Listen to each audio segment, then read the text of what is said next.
ঢাকা বিশ্ববিদ্যালয় 48-এ দেখিয়েছে, 52-তে দেখিয়েছে, 71-এ দেখিয়েছে, 18-তে দেখিয়েছে, 90-তে দেখিয়েছে।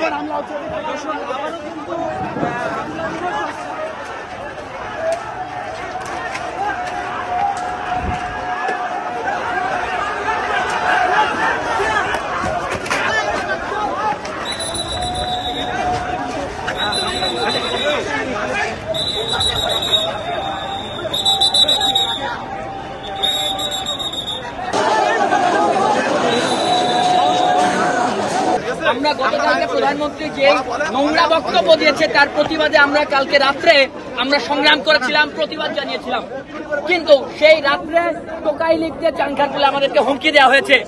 সেই রাত্রে টোকাই লিখতে দিয়ে এখানে টিএসসিতে শোডাউন করা হয়েছে এবং আজকে যখন আমরা দুপুরে আবার প্রতিবাদ সমাবেশ করেছি, যখন হলে এসেছি তখন আমাদের উপরে অ্যাটাক করা হয়েছে। এই যে মহানগর দক্ষিণ যতগুলো টোকাই লিগ আছে সবগুলো মিলে আমরা এখানে সেই 2টা থেকে 3 হল শহীদুল্লাহ, ফজলুল্লাহ এবং 21-এ আমরা এখানে প্রতিরোধ করে তুলেছিলাম। 2টা থেকে 7টা পর্যন্ত একটা কোনো প্রশাসন আসে নাই, একটা কোনো প্রশাসন আসে নাই, একটা কোনো প্রক্টর আসে নাই, একটা কোনো পুলিশ এখানে আসে নাই, কোনো ভিসি আসে নাই। কিন্তু আমরা এই যে 2টা থেকে 7টা পর্যন্ত এখানে যে সংগ্রাম করেছি, একটা কোনো মিডিয়া আসে নাই এবং এই প্রতিবাদ আমাদের চলতে থাকবে। এই জবাব মানে এই আক্রমণ কেন হলো টোকাই লীগের, এর জবাব আমরা চাই।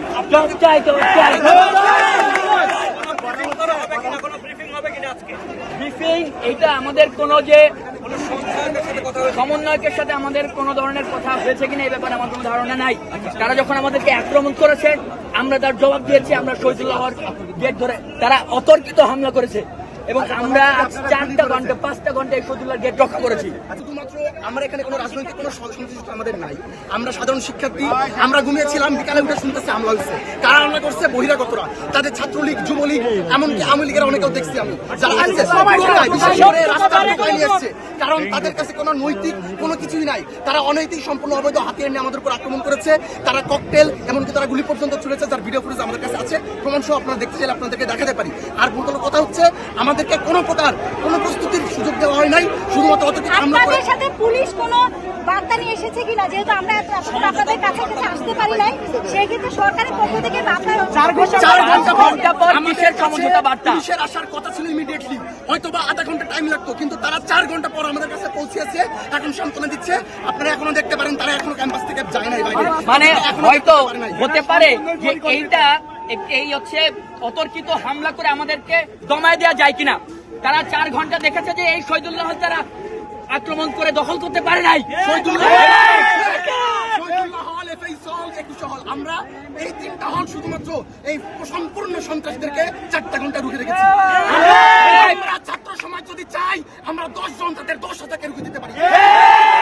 আমরা চাইলে তাদের কালো হাত ভেঙে ঘুরিয়ে দিতে পারি। এই ঢাকা বিশ্ববিদ্যালয় 48-এ দেখিয়েছে, 52-তে দেখিয়েছে, 71-এ দেখিয়েছে, 18-তে দেখিয়েছে, 90-তে দেখিয়েছে।